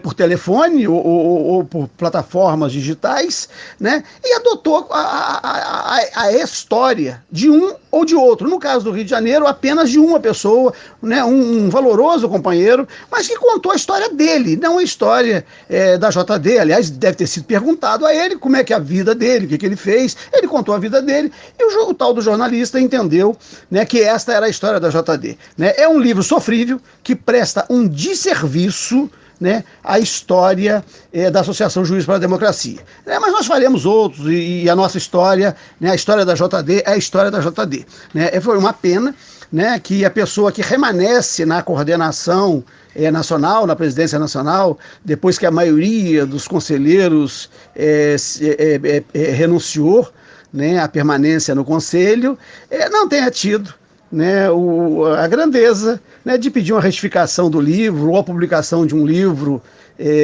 em adendo, né, corrigindo os erros graves históricos, né, que constam deste livro. Né, mas no final do mês nós faremos uma outra eleição e eu imagino que a nova presidenta e os novos conselheiros poderão vir, né, a retificar, né, os erros históricos, né, que constam desse livro. É lamentável que no futuro alguém pode pretender estudar, pegar esse livro, né, para estudar, e vai estudar uma história, né, que não tem nenhuma relação, né, com os fatos efetivamente havidos.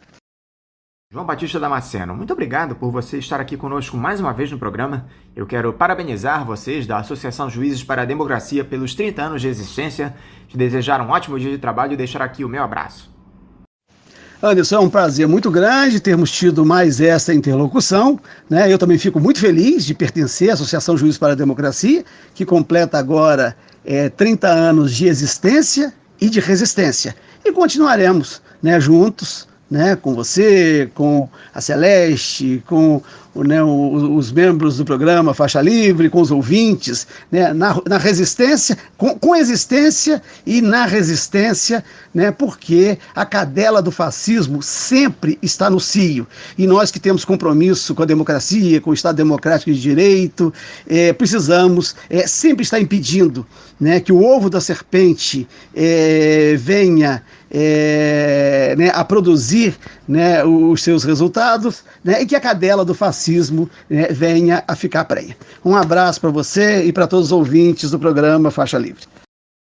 Conversamos aqui com o juiz da Associação Juízes para a Democracia, João Batista Damasceno.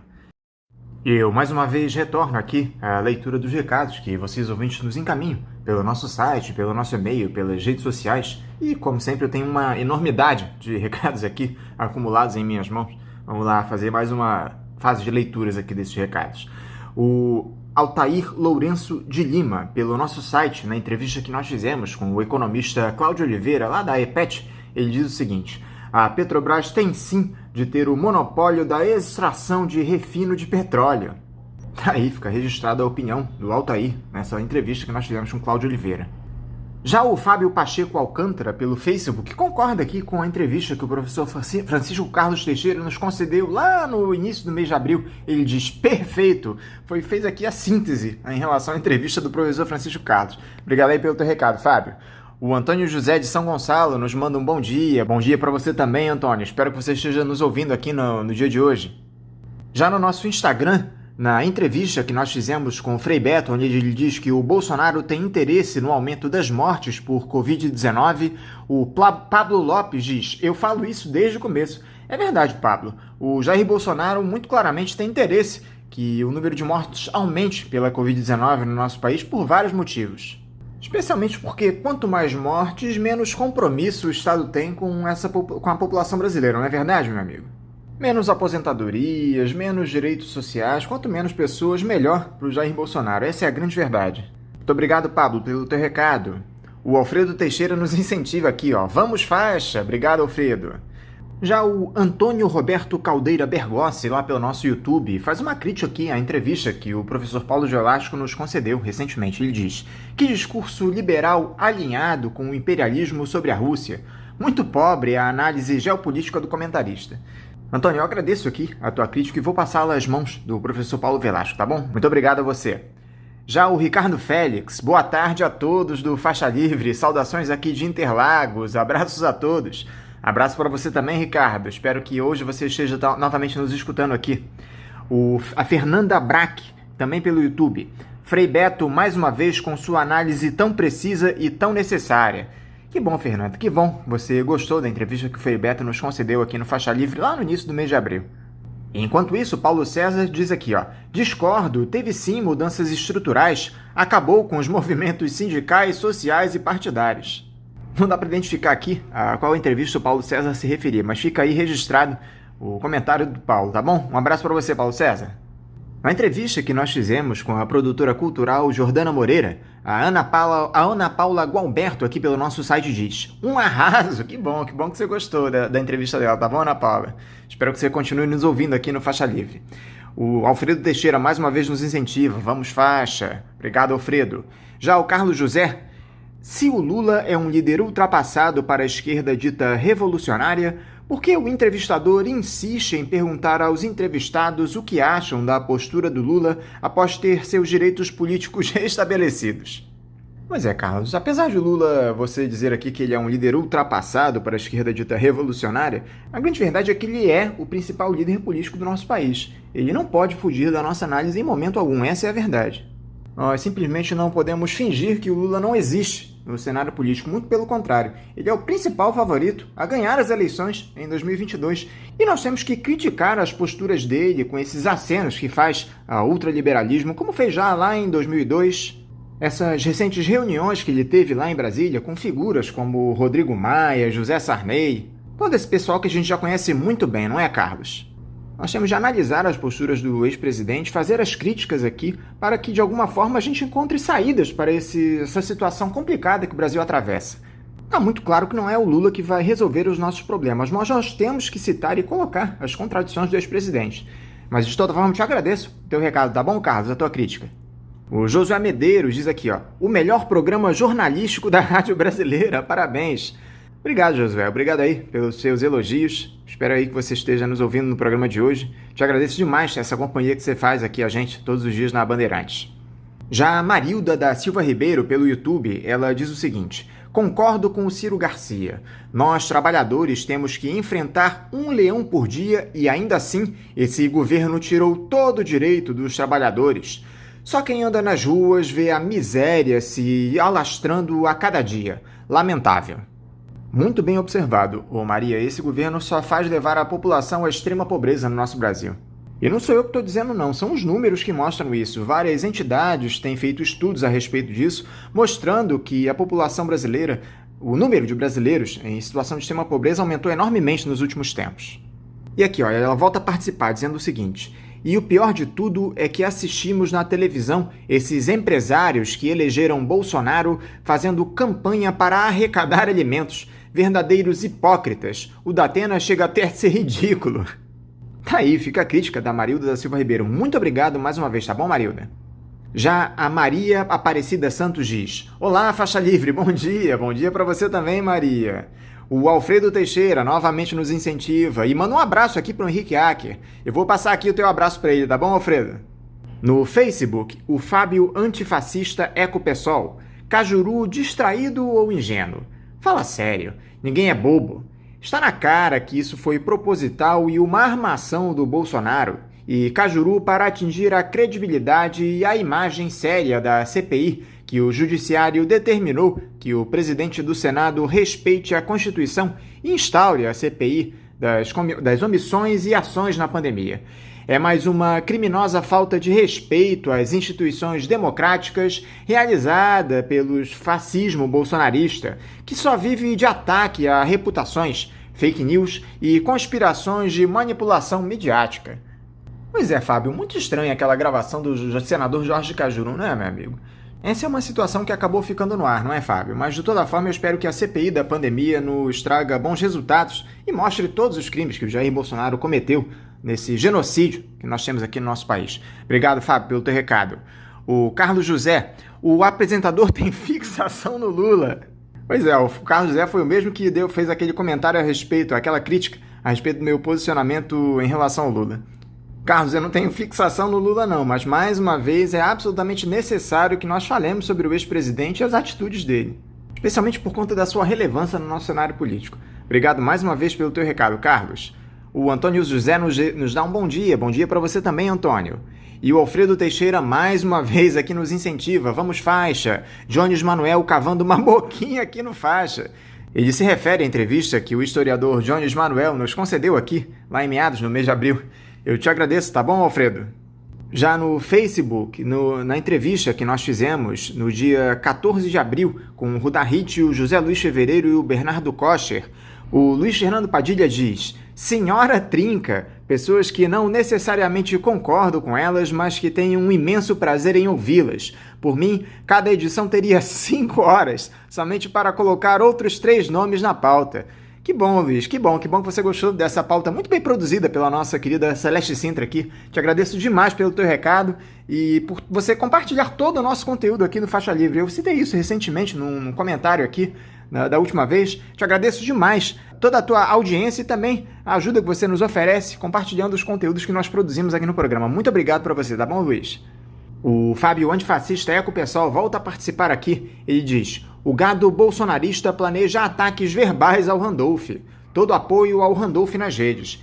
Ele se refere aqui ao senador Randolph Rodrigues, que é vice-presidente da CPI da pandemia lá no Senado. Pois é, Fábio, os ataques dessa rede bolsonarista de ódio aos senadores lá da CPI são frequentes e não são só eles que recebem esses ataques, né? Jornalistas, ambientalistas, acadêmicos, todo mundo que se coloca contra essa gestão absurda do Jair Bolsonaro é atacado por essa rede de ódio do bolsonarismo. Te agradeço demais pelo teu recado, Fábio. A Marilda da Silva Ribeiro de Souza volta a participar dizendo: é por isso que esse Bolsonaro não cai, porque tem os empresários brasileiros ao lado dele, e com isso quem paga são os trabalhadores brasileiros. Lamentável. Pois é, Marilda, infelizmente uma parcela do empresariado ainda está embarcada no governo do Jair Bolsonaro. Nós vimos isso naquela reunião que ele fez em São Paulo, pouco mais de um mês atrás. Mas a grande verdade é que esse pessoal só enxerga os seus lucros, ó Marilda. Se eles perceberem que o barco está afundando, eles rapidamente desembarcam, pode ter certeza. Olha só, e a Marilda volta a participar fazendo um comentário a respeito da entrevista que nós fizemos com o Henrique Acker. Ela diz: concordo com o Henrique, hoje temos que pensar em 2021. Não sabemos nem se teremos eleições. Eu acho que esse Bolsonaro ainda arma alguma falcatrua para permanecer no governo. Uma coisa eu percebo, infelizmente ele ainda tem um monte de imbecil capaz de elegê-lo de novo. Você tem razão, Marilda, o Bolsonaro ainda carrega uma parcela muito significativa da população brasileira em apoio a ele. Pelo menos 30% dos brasileiros ainda estão ao lado do presidente. As próprias pesquisas de opinião colocam o Bolsonaro no segundo turno em 2022. Esse cenário é muito grave e a gente tem que ficar atento. Agora aqui, ó, a Edith Teixeira nos manda um bom dia. Bom dia para você também, Edith. Espero que você esteja nos ouvindo hoje. Eu vou encerrar a leitura dos recados hoje aqui com uma mensagem do Marcos Antônio pelo YouTube. Ele diz: bom dia, pessoal. Convidem o Rui Costa Pimenta, do PCO, para uma entrevista quando possível. Valeu e vida longa ao faixa. Marcos, muito obrigado aí pela tua sugestão. Eu vou passá-la aqui às mãos da Celeste Sintra, tá bom, meu amigo? Obrigado mais uma vez pela audiência e pelo teu recado. E lembrando a todos vocês ouvintes que queiram entrar em contato conosco aqui no Faixa Livre, podem mandar as suas mensagens pelas nossas redes sociais, no Facebook, Twitter e Instagram, pelo nosso canal no YouTube, que é o Faixa Livre, pelo nosso site, o www.programafaixalivre.com.br, ou pelo nosso e-mail, que é o ouvinte@programafaixalivre.com.br. Vamos agora a mais um intervalo. Voltamos já já. Voltamos a apresentar Faixa Livre. Estamos de volta, ouvintes, e agora eu saúdo a presidente da Federação Nacional dos Jornalistas, a FENAGE, e membro do Comitê Executivo da Federação Internacional dos Jornalistas, Maria José Braga. Maria José Braga, bom dia. Bom dia, Anderson, bom dia a todo o pessoal que acompanha o programa Faixa Livre. É muito bom participar com vocês de mais uma conversa sobre um tema que para nós é de muitíssima importância. A comunicação, em especial o jornalismo e o trabalho do jornalista. Muito obrigada pela oportunidade. Maria, muito obrigado por você novamente estar aqui conosco no Faixa Livre. Maria, o quadro de intimidação contra jornalistas do nosso país tem se ampliado a cada dia que passa. E não são apenas as ofensas verbais, o advento da Lei de Segurança Nacional que tem sido utilizado de maneira recorrente para tentar censurar a imprensa por parte do governo, mas também a ameaça de agressões físicas, inclusive por parte de seguranças do presidente Jair Bolsonaro. A repórter Carla Bride, da CNN Brasil, disse nas redes sociais que foi coagida pela equipe do chefe do executivo no último dia 2. Ela relatou que, ao entrar no carro da emissora para tentar seguir o comboio presidencial, seguranças do presidente colocaram a mão em cima das armas em tom de ameaça. Um deles teria tirado a pistola do cinto.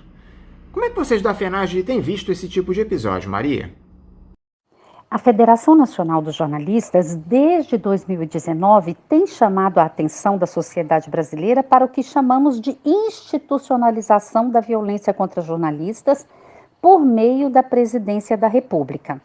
O presidente Jair Bolsonaro, ele próprio, frequentemente agride profissionais e veículos de comunicação e autoriza os membros do seu governo, do primeiro escalão até as forças de segurança, a fazerem o mesmo. Além de autorizar os membros do seu governo a fazerem o mesmo, ele também, de certa forma, incentiva que seus apoiadores igualmente agridam jornalistas nas redes e nas ruas, porque a violência, como você bem disse, não é só a violência verbal. Jornalistas estão sendo ameaçados, estão sendo agredidos fisicamente, inclusive por populares partidários do presidente da República. Esse ano de 2021, vocês já receberam muitas queixas a respeito de situações semelhantes de ameaças contra profissionais de imprensa? Que tipo de intimidação é mais comum e de onde mais vem esse tipo de queixa, Maria? Sim, a Federação Nacional dos Jornalistas e os sindicatos de jornalistas espalhados pelo Brasil têm recebido com frequência denúncias de jornalistas que são vítimas de tentativas de intimidação, de agressões verbais, de agressões mesmo físicas. A gente faz o acompanhamento e os sindicatos procuram dar suporte para esse profissional, inclusive para que eles façam a denúncia necessária para a identificação e responsabilização dos culpados. O que é com maior frequência? Infelizmente, como eu disse, no Brasil atual, a maior frequência de agressões a jornalistas é de políticos, principalmente políticos ligados ao presidente da República e de seus apoiadores. Alguma providência já foi tomada por vocês da FENAGE para combater esse tipo de ameaça, Maria? Já houve algum tipo de ação judicial nesse sentido? O judiciário tem atuado em defesa da liberdade de imprensa, na sua opinião?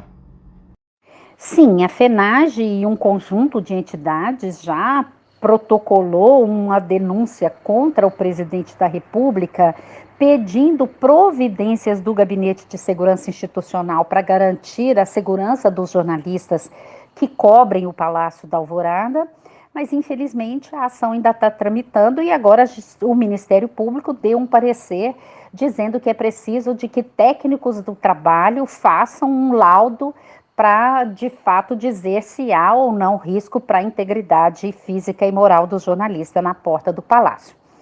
Além da ação judicial, a FENAGE e os sindicatos têm com frequência denunciado os casos junto à sociedade, têm acompanhado os processos movidos por jornalistas, e aqui eu faço um apelo aos colegas e às colegas jornalistas que estão nos ouvindo. É preciso denunciar. É preciso formalizar a denúncia, é preciso registrar um boletim de ocorrência em caso de violência física, é preciso abrir um processo por dano moral em caso de violência verbal, é preciso que esses agressores não se sintam livres para continuar cometendo as agressões. Em relação ao resto do mundo, Maria, como está o Brasil no respeito à liberdade de imprensa?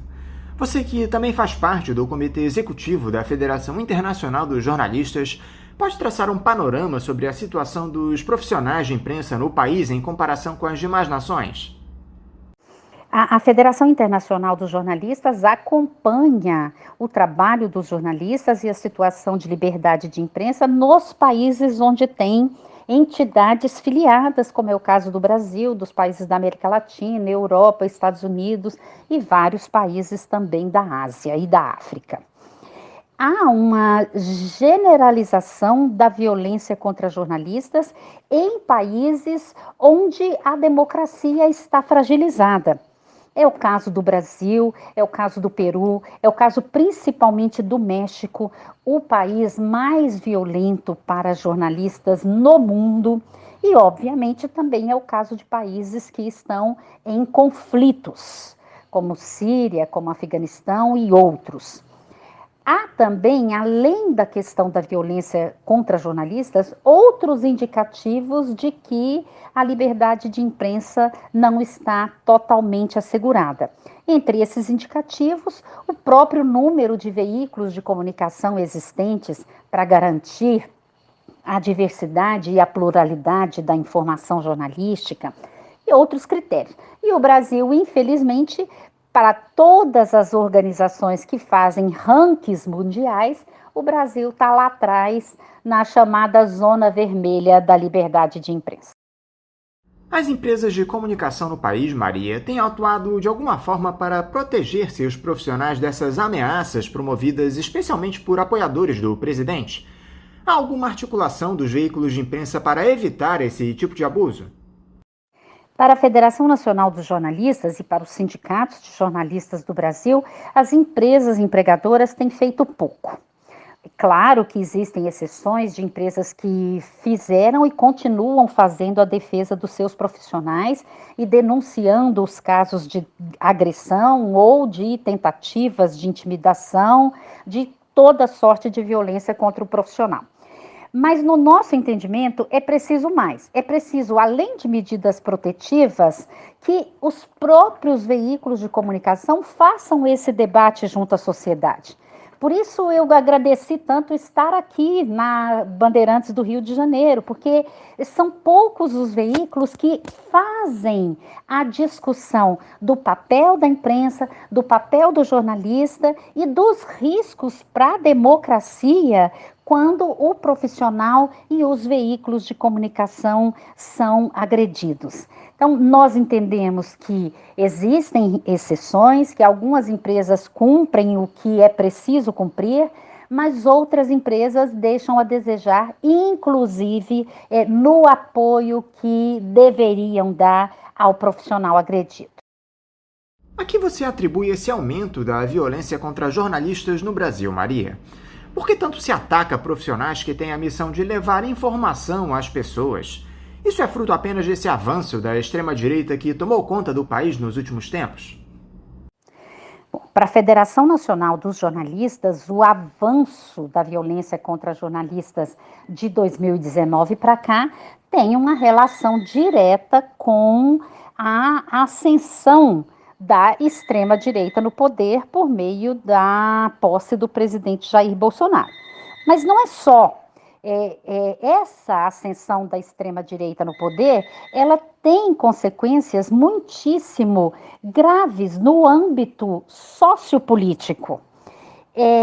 Há uma, vamos dizer assim, uma mudança de comportamento por vários grupos sociais, com radicalização de posições, com desrespeito às diferenças existentes e o mais grave, o que ocorre com a extrema-direita atualmente no Brasil e no mundo, com a disseminação do discurso de ódio, dos preconceitos e de mentiras travestidas de informações, as chamadas fake news. É por meio da desinformação que é possível fazer prevalecer o discurso de ódio, fazer prevalecer os preconceitos, as diferenças não respeitadas entre os mais diversos grupos sociais. Então é preciso que haja uma atenção especial dos poderes constituídos e, obviamente, da sociedade civil organizada para que esse alerta seja levado para o maior conjunto possível da população e que haja medidas de fato garantidoras do Estado democrático de direito, dos respeitos às liberdades individuais e coletivas e da garantia da manutenção da democracia como a forma de organização política do país. Você também perguntou sobre o papel do judiciário. Eu gostaria de destacar que, infelizmente, no Brasil, o judiciário, por meio de juízes de primeira e segunda instância, também tem atuado contra a liberdade de imprensa. São relativamente comuns decisões judiciais proibindo a veiculação de determinadas informações, proibindo citações de pessoas, mandando retirar conteúdo de sites, portais de notícia, e nós temos até mesmo casos de decisões judiciais com prisão para jornalistas por conta de conteúdo veiculado. O que cabe à sociedade civil, Maria, em um quadro onde a informação de qualidade é censurada por pessoas que defendem a ditadura das fake news, onde o trabalho da imprensa é criminalizado por gente que tem ojeriza a liberdade de expressão? A sociedade civil precisa de estar atenta aos sinais que nós estamos apontando como de perigo, de ameaça e de ataque à democracia, às instituições democráticas, ao Estado de Direito. A liberdade de imprensa é um dos pilares da democracia. É preciso que todo cidadão e toda cidadã preste atenção no que significa a livre circulação de informações jornalísticas.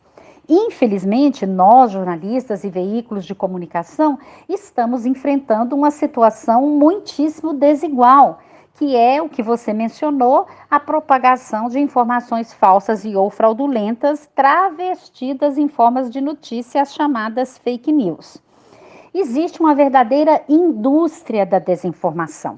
E essa indústria foi instalada, está funcionando, tem muitos recursos financeiros justamente para que grande parte da sociedade continue desinformada.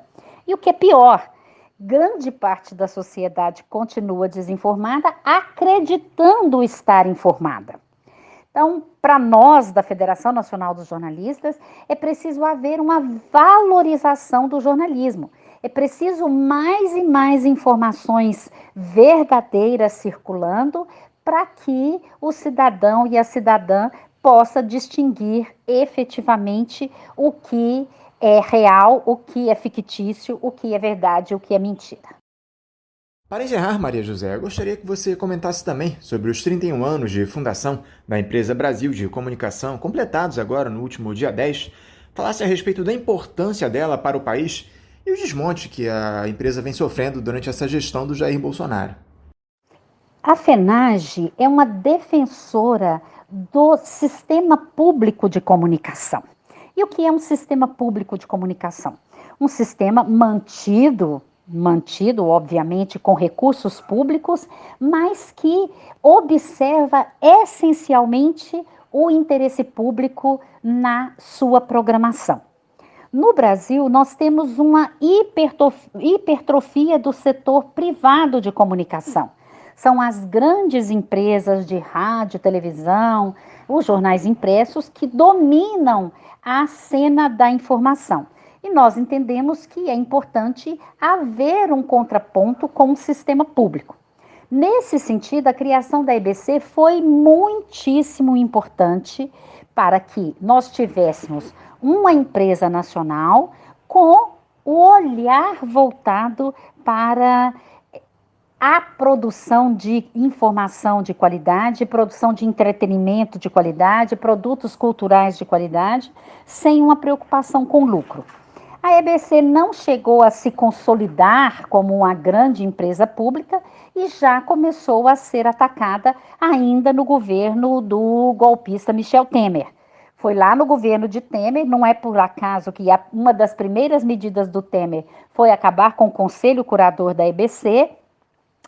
E esse ataque à empresa pública de comunicação foi agravado, sim, no governo Jair Bolsonaro, com várias medidas contrárias às empresas. A última delas, a inclusão da EBC no Plano Nacional de Desestatização, que é nada mais, nada menos que o Plano Nacional de Privatização das Empresas Privadas. Então, nós defendemos que a EBC continue sendo uma empresa pública, uma empresa que se fortaleça e que sirva de paradigmas para a produção de entretenimento, de informação educativa, de informação cultural e de informação jornalística no Brasil. Maria José Braga, muito obrigado mais uma vez por esse diálogo aqui conosco no Faixa Livre. Eu quero te desejar um ótimo dia de trabalho e deixar aqui o meu forte abraço. Eu é que agradeço mais uma vez poder participar do programa e poder trazer o tema da comunicação, do jornalismo e dos jornalistas para os ouvintes da Rádio Bandeirantes Rio de Janeiro. Volto a dizer que a comunicação ela é essencial para a constituição da cidadania, o jornalismo é essencial para a manutenção da democracia e esses temas têm que estar na nossa pauta cotidiana de debate. Muitíssimo obrigada, forte abraço. Conversamos aqui com a presidente da Federação Nacional dos Jornalistas, a FENAGE, e membro do Comitê Executivo da Federação Internacional dos Jornalistas, Maria José Braga.